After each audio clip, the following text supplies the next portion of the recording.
Good morning students, कैसे हो आप सब? Students, welcome back to my channel economic fair burner by Rishu Agarwal. तो स्टूडेंट्स, आज हम इस अपनी वीडियो में करेंगे मेजरमेंट ऑफ नेशनल इनकम। तो स्टूडेंट्स, इससे पहले हमने हमारे वीडियोस में किया था सर्कुलर फ्लो ऑफ इनकम और national income and related aggregates. आज हम उसका हमारा 4th चैप्टर है हमारी मैक्रो इकोनॉमिक्स का, वो स्टार्ट करेंगे। That is the measurement of national income, कि हमारी जो इकोनॉमी की इनकम है उसको कैसे मेजर किया जाता है। तो students, let's start our topic.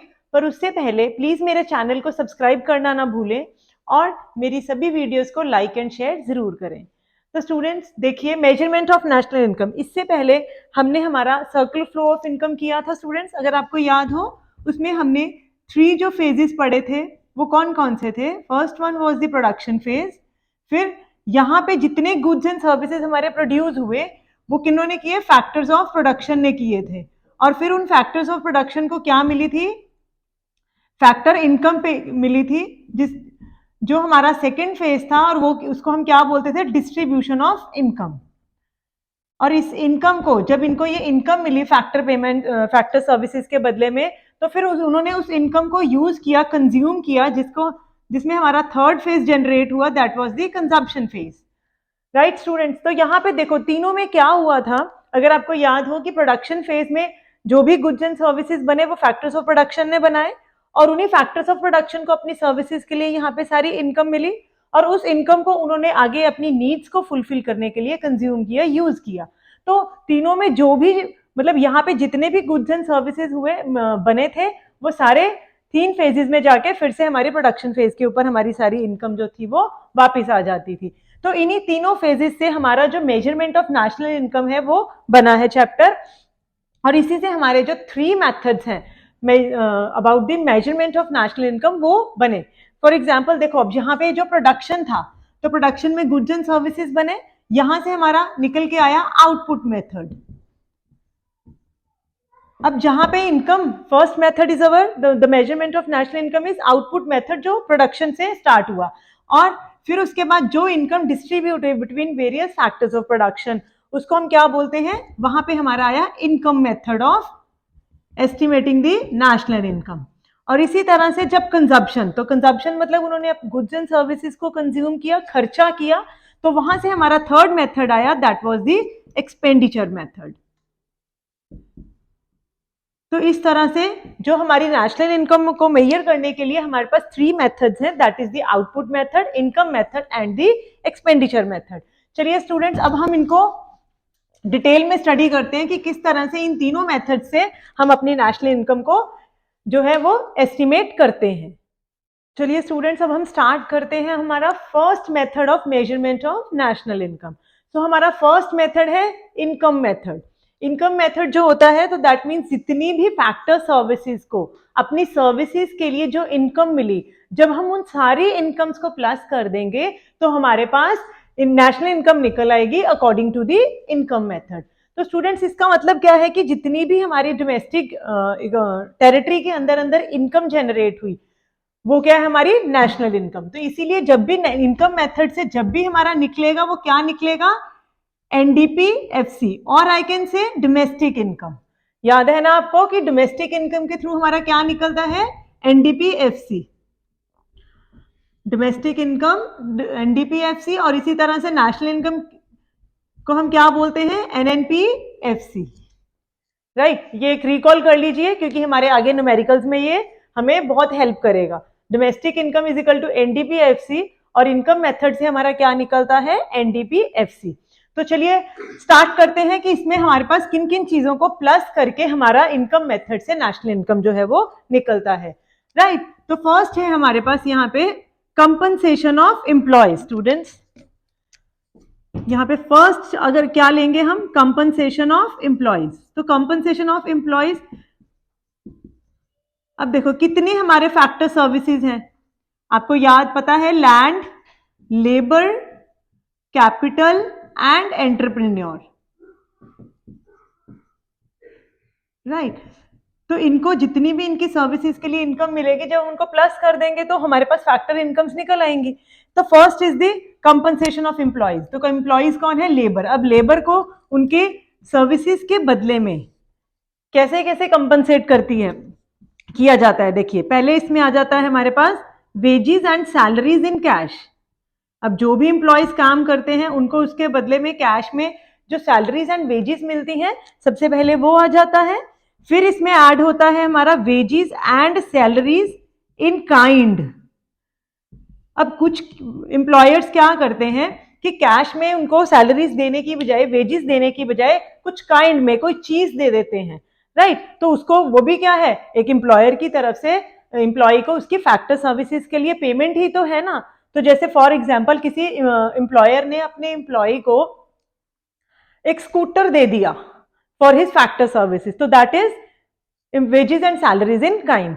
तो पहले हमारे पास आए wages and salaries in cash, फिर wages and salaries in kind, फिर हमारे पास आ जाता है एक retirement pension.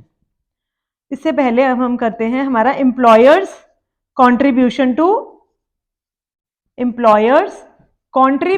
To social security funds. तो देखो गाइस क्या होता है कि कई बार एम्प्लॉयर्स जो होते हैं अपने एम्प्लॉयज के सोशल सिक्योरिटी फंड्स में भी कंट्रीब्यूशन देते हैं। जैसे पीपीएफ को भी खुलवा दिया, तो पीपीएफ में employers, it is from the employer side only. जो भी एम्प्लॉयर्स उसमें अपना पैसा जमा करवाएंगे in the name of employee, that is also a part of the factor income.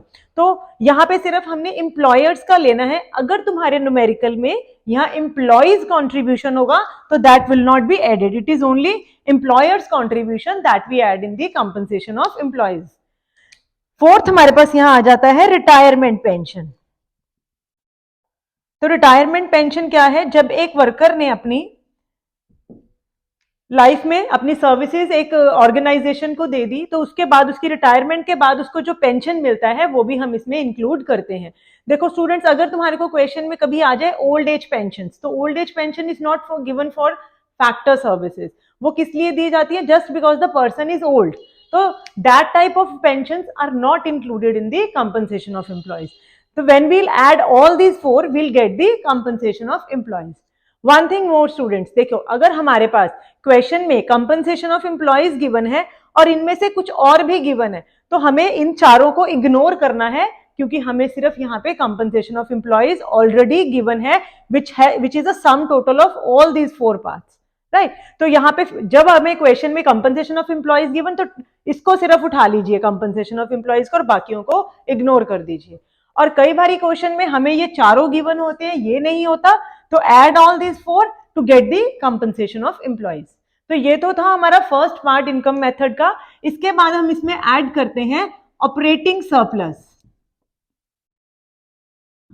Operating surplus, तो स्टूडेंट्स 1 मार्क में कभी कभी आपको क्वेश्चन पूछ लिया जाता है, इसको प्लीज थोड़ा ध्यान से सुनना कि व्हाट इज ऑपरेटिंग सरप्लस। जो ऑपरेटिंग सरप्लस होती है, it is a sum total of rent and royalty, plus profit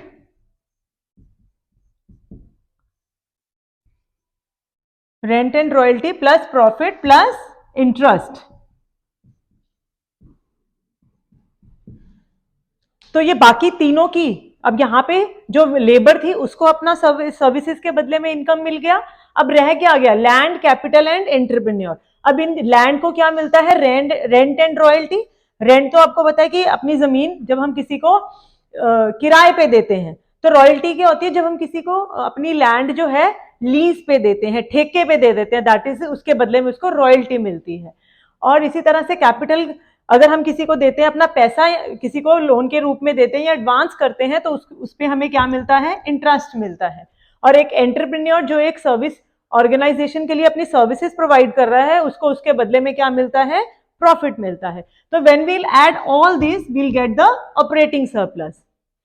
अब स्टूडेंट्स इसके जो हमारा प्रॉफिट है, अब यहाँ पे अगर हम बात करें कि प्रॉफिट के अंदर भी हमारे पास 3 चीजें होती हैं। First is the dividend plus retained earnings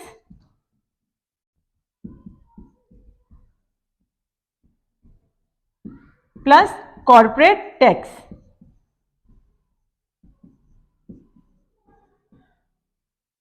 अब देखो स्टूडेंट्स, यहाँ पे क्या है, जो प्रॉफिट है, अब प्रॉफिट के बाद जब एक एंटरप्रेन्योर को अपने सर्विसेज के लिए प्रॉफिट मिलता है तो उसमें से वो सरकार को कुछ टैक्स भरता है, उसमें से वो कुछ सेव भी करता है और उसमें से कुछ पैसा वो अपने शेयर होल्डर्स को in the form of dividend pay करता है। तो when we'll add all these three we'll get the profit.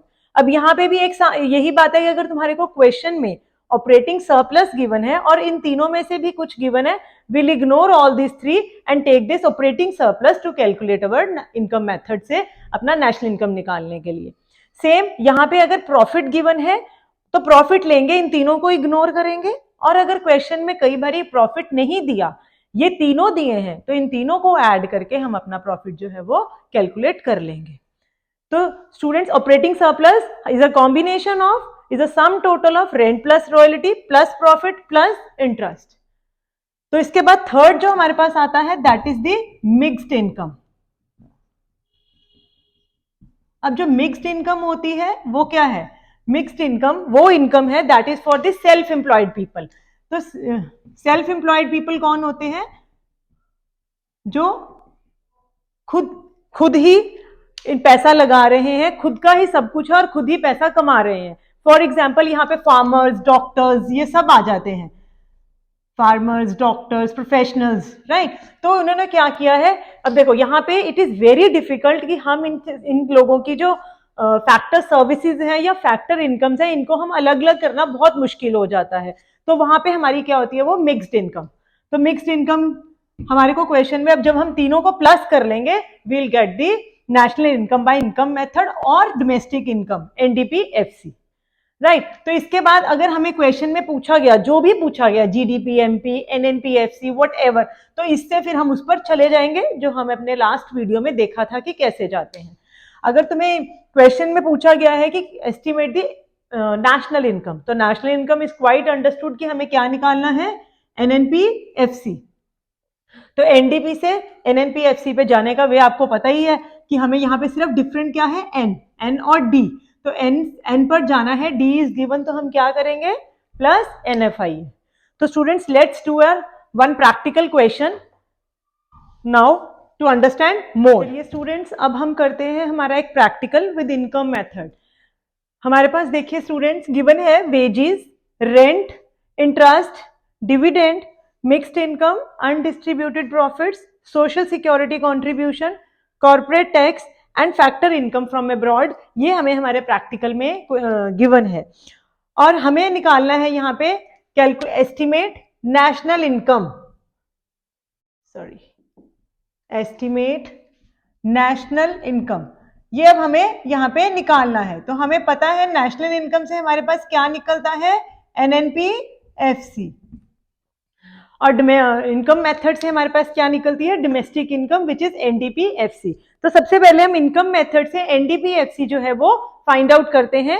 पीछे उसमें अभी हमने पढ़ा, इनकम मेथड में हमारा क्या फॉर्मूला था, कंपनसेशन ऑफ एम्प्लॉइज, जिसमें हम ऐड करते थे wages and salaries, social security contribution, retirement pension, और इसमें हम कंपनसेशन ऑफ एम्प्लॉइज में फिर हम ऐड करते थे operating surplus, which is a combination of rent, profit and interest. और प्रॉफिट भी हमें पता है कि वो तीन चीजों से बना है, अनडिस्ट्रीब्यूटेड प्रॉफिट्स, जिसको हम बोलते हैं retained earnings, dividends plus corporate tax, plus इसमें जब हम ऐड कर देते हैं ऑपरेटिंग सरप्लस और सीओई में हमारा मिक्स्ड इनकम, तो we get the income NDPFC. चलो अब यही फॉर्मूला लगा के हम अपना एनडीपीएफसी निकालते हैं। तो एनडीपीएफसी इज इक्वल टू, सबसे पहले कंपनसेशन ऑफ एम्प्लॉइज। तो कंपनसेशन ऑफ एम्प्लॉइज में हम देखेंगे, यहाँ पे हमें गिवन है, देखो स्टूडेंट्स, यहाँ पे straight forward compensation of employees नहीं गिवन है। तो अब हम उसके कॉन्स्टिट्यूएंट्स देखेंगे कि कौन कौन सी उसकी जो कंपोनेंट्स हैं वो गिवन है। तो यहाँ पे कंपनसेशन ऑफ एम्प्लॉइज का एक वेजेस है, वेजेस के बाद और क्या है, सोशल सिक्योरिटी कॉन्ट्रीब्यूशन है, जो विच is a part of compensation of employees, और बाकी तो दूसरों के हैं। चलिए इसमें हमारे पास कंपनसेशन ऑफ एम्प्लॉइज में हमारी वेजेस हैं 10,000 प्लस, अगर हम इसमें हमारा contribution, social security contribution add कर देंगे तो हमारे पास क्या आ जाएगा, ये इन दोनों को जब हम ऐड करेंगे तो हमारे पास क्या आएगा, कंपनसेशन ऑफ एम्प्लॉइज। इसके बाद हमें क्या ऐड करना है, ऑपरेटिंग सरप्लस। तो ऑपरेटिंग सरप्लस हमें डायरेक्ट फिर से नहीं गिवन, तो इसीलिए हमें यहाँ पे भी इसके जो कंपोनेंट्स हैं वही फाइंड आउट करने पड़ेंगे। देखिए ऑपरेटिंग सरप्लस का फर्स्ट कंपोनेंट रेंट गिवन है, इंटरेस्ट गिवन है, और उसके बाद प्रॉफिट्स डायरेक्टली नहीं, प्रॉफिट्स के भी हमारे पास 3 पार्ट्स हैं, उसमें क्या है, डिविडेंड, देन अनडिस्ट्रीब्यूटेड प्रॉफिट्स और कॉर्पोरेट टैक्स। तो चलिए अब हम इन पांचों को ऐड करेंगे तो हमारे पास क्या निकल आएगी, operating surplus. Rent 5000 plus interest क्या है हमारे पास 400, देन प्रॉफिट में हमारे पास तीनों पार्ट्स गिवन है, dividends plus social security contribution, sorry not social security contribution, undistributed profits 200 plus corporate tax 400 जो वो गिवन है। तो दिस इज ऑपरेटिंग सरप्लस। ये हमारे पास क्या निकल आई है, operating surplus.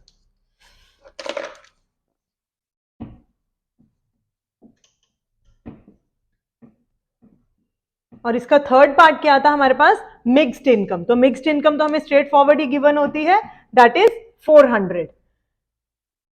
Let's add all these values and get our NDP-FC.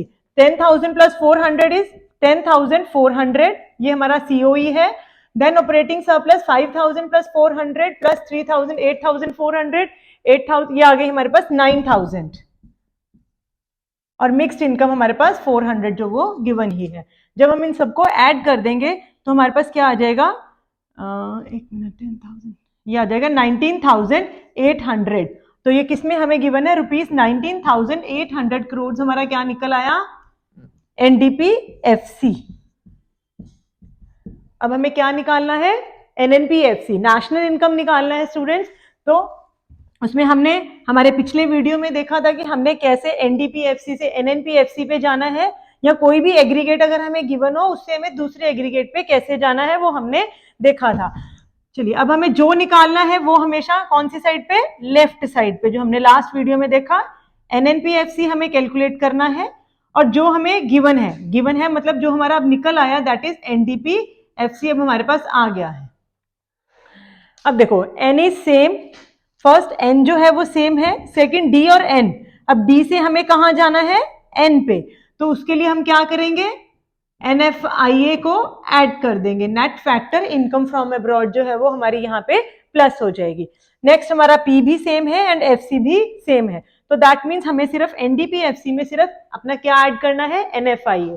NFIA देखिए स्टूडेंट्स हमें गिवन है क्वेश्चन में, yes, net factor income from abroad 1000 है। तो अगर हम इसको NDP-FC में, NDP-FC की वैल्यू हमारे पास क्या है, दिस इज 19,800, और NFI क्या है हमारे पास 1000 गिवन है, 1000। तो यहां से हमारी जो NNP-FC की वैल्यू है दैट इज 20,800 करोड़ जो है वो निकल आई है। आई होप स्टूडेंट्स आपको ये प्रैक्टिकल जो है वो अच्छे से समझ आया है, और इससे रिलेटेड और प्रैक्टिकल्स आप प्लीज सॉल्व करना। इसके बाद हम हमारा नेक्स्ट वीडियो में करेंगे एक्सपेंडिचर मेथड। इससे रिलेटेड अब स्टूडेंट्स अब आप अपने थोड़े से प्रैक्टिकल सॉल्व करना, और इसको ताकि जो ये जो कॉन्सेप्ट है आपको अच्छे से क्लियर हो। और अगर आपको कोई भी प्रॉब्लम आए तो हमारा कमेंट सेक्शन तो खुला ही है, आप उसमें जब मर्जी हमें अपने जो प्रॉब्लम्स हैं वो हमारे साथ डिस्कस कर सकते हैं, so that we can solve them as soon as possible. So students, thanks for today, will meet in our next video, bye.